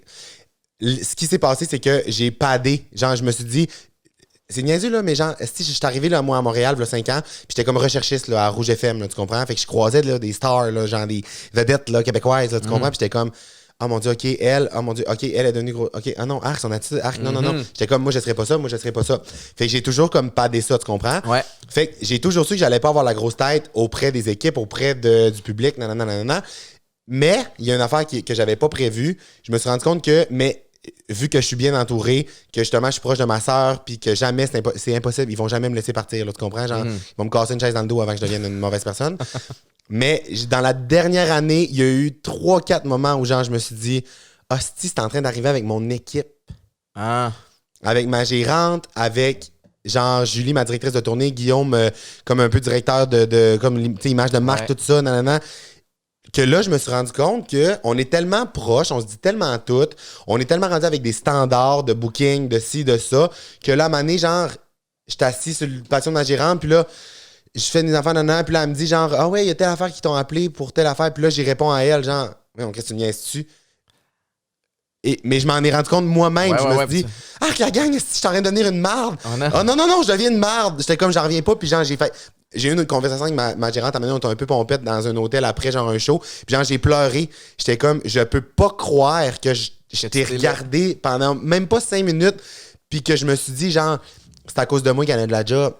Je me suis dit ça à un moment donné, 5 minutes pompette avec un booking. Puis j'étais comme non. Là, non. Puis on a parlé, puis on s'est tout ramené. Ouais. Mais c'est pour ça que c'est un éternel travail. Oui. C'est tout le temps, parce que même si, mettons, l'année 1, tu te dis genre non, ça va jamais m'arriver, ça t'arrive pas la première année, ben il faut que tu refasses le style même travail à l'année 2 puis à l'année 3, parce que c'est tout le temps des succès puis des affaires de plus en plus gros. Tu comprends? Puis de garder la même espèce d'innocence, puis le même... Mais premièrement, t'es hot de l'admettre. T'es hot de le comprendre aussi, tu sais. Fait que t'as l'air de quelqu'un qui analyse beaucoup puis qui s'auto-analyse. Tu dois être ta plus dure critique dans la vie. 100%. Mais d'être capable de le voir, puis ça, c'est une grande force d'être capable de voir ces patterns, de faire comme « Oh shit, là, je me prends pas pour de la merde depuis 5-10 minutes. Je vais me regrounder quelques minutes. » Ça, c'est une grande force. Puis après ça, ce que je me suis rendu compte ici, c'est que c'est vraiment challengeant entre être rigoureux, entre être rigoureux puis savoir ce que tu veux, puis genre, c'est quoi les conditions pour lesquelles que ça soit le mieux, puis un petit step de plus de « Ah, t'es un mangeur de marde. » La ligne est mince. La ligne est vraiment mince. Puis en même temps, je me suis rendu compte, là, je le vis de plus en plus, mais tu sais, je recommence à aller sur des plateaux, nanana, mais je faisais ça avant la pandémie aussi. Mais le monde me regardait, était comment, c'est le petit gars du web, on sait pas c'est qui, nanana. Là, j'arrive sur des plateaux, c'est les mêmes équipes qu'avant, mais genre, ils me traitent, genre, je sens qu'il y a comme une distance. Je suis comme non, toi, là, genre, t'en viens ici, t'as style, là, t'en viens dans la loge avant, puis on jase, puis on prend une bière, ou genre, tu comprends? Non, tu me traites pas comme non, hey, parce que ça contribue aussi, ça. Si t'arrives, tu sais, quand t'arrives sur un plateau, puis là, tu te fais offrir, genre, tout sur un, genre, veux-tu ça, nanana. C'est enivrant au bout, là. C'est enivrant. Clairement que si tu, genre, en tout cas, fait que c'est comme une game, mais que j'aime. Je prends un beau plaisir à essayer de comprendre les patterns de ah mon Dieu, ok. Tu sais, moi j'ai entendu des affaires là, terribles à un moment donné, là, de. Tu sais, mettons, j'ai des amis qui travaillaient pour, mettons, Evenco, là, tu sais, toutes les shows Centre Bell. Il y a des stars là, qui arrivaient, là, tu sais, des stars, là, Ariana Grande, c'est pas elle, là, l'exemple que je vais donner, mais tu sais, des big stars, là, genre mondialement connus, là. Puis il y en a autant qu'il y en a qui arrivaient que les techniciens devaient se coller un papier sur l'épaule, genre. Puis ce papier-là voulait dire j'ai été briefé, je peux pas regarder l'artiste dans les yeux. Il y a certains artistes, genre, où c'est arrivé peut-être une fois ou deux, que c'était comme les techs, genre, parle-moi pas de tabarnak, là, tu comprends? Puis il y a genre une Ariana Grande, une Billie Eilish qui arrivait, qui allait se servir dans le même buffet que l'équipe, genre le même craft, qui s'assoyait à la même table que mon ami. Fait que je me dis, moi, je suis pas une star, là. Non. J'ai bien beau avoir un succès, du monde qui me suive.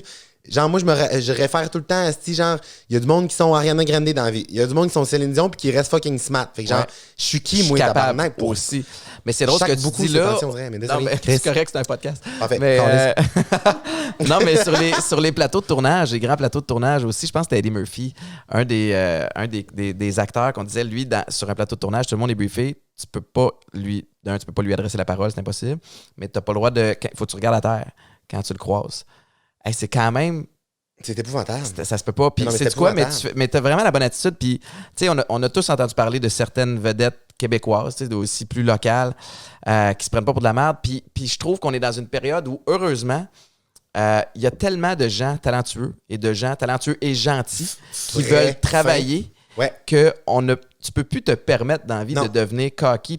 C'est pas pris pour acquis, là. Genre, ta place n'est pas comme réservée à vie, là. Puis, admettons.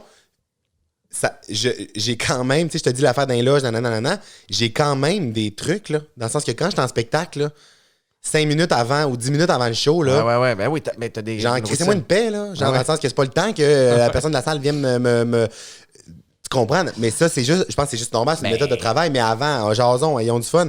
Mais c'est ça, je pense que c'est juste un mélange de faut pas que tu tombes dans la. C'est facile de tomber. Puis c'est ça que je dis tout le temps. La confiance frôle l'arrogance, des fois, tu sais. Exactement. Puis ce que j'aime dire à mes amis quand ils me parlent, genre, c'est comment, genre, pourquoi tu es resté smart, tu restes la vraie personne, nanana.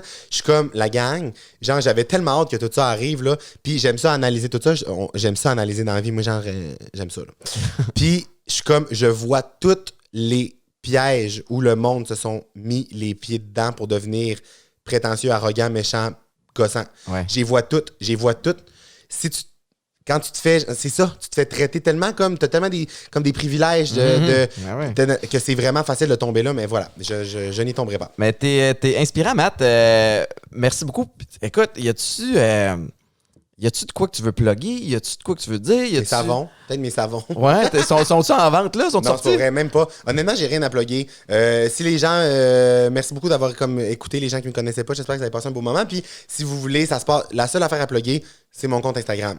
Si t'es sur le compte Instagram, Matt Duff, ça part tout de là, les folies, tous les billets que je vends, les affaires, ça part tout le temps de là. Puis, c'est ça, la seule affaire à plugger. Merci infiniment. C'était une super belle découverte. C'était vraiment cool de te jaser. Je rappelle, Week-end 99.5 à partir du 5 juillet de 11h30 à 13h, les midis d'off, ça va être complètement wild. Tu sais, écoute, je suis bien excité. Je vais t'écouter pendant mes courtes vacances. Mais j'adore. J'ai hâte au bout. Ça va tellement être le fun. Je vois ce projet-là venir avec que du plaisir, aucune appréhension. Fait que ça va juste être de la légèreté puis du gros fun. Bravo. Puis bravo d'inspirer les gens puis d'être resté groundé malgré tout le succès que tu connais. Ben, j'apprécie que tu sois déplacé. Je sais que tu t'en vas en bateau avec ton agente. Oui, je m'en vais en bateau. Profitez-en. Soyez prudents. Puis je vous rappelle tout le monde que cet épisode-là, comme tous les autres épisodes de Chili chez Boulet, sont disponibles sur toutes les plateformes de streaming et sur YouTube. Bonne semaine!